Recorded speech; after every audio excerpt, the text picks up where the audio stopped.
દેશના પ્રથમ જ્યોતિર્લિંગ સોમનાથ મહાદેવના સાનિધ્યે આજરોજ જન્માષ્ટમી પર્વને પગલે વહેલી સવારથી જ ભક્તોનો ઘોડાપૂર ઉમટી પડ્યો છે। ત્યારે આજે જન્માષ્ટમી પર્વને પગલે પ્રથમ જ્યોતિર્લિંગ સોમનાથ મહાદેવ મંદિરના દ્વાર પણ વહેલી સવારે 4 કલાકે ભક્તો માટે ખોલવામાં આવ્યા છે।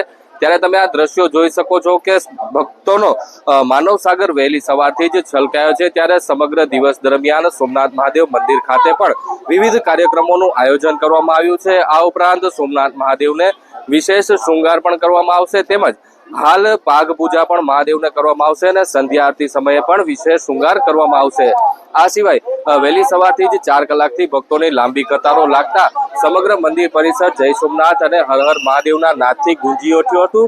ત્યારે યાત્રિકોને કોઈ અસુવિધા ન પડે તે માટે સોમનાથ ટ્રસ્ટ, જિલ્લા વહીવટી તંત્ર તેમજ પોલીસ તંત્ર દ્વારા ચોતરફ બંદોબસ્ત અને વિવિધ સેવા કેન્દ્રો પણ ઊભા કરી દેવામાં આવ્યા છે।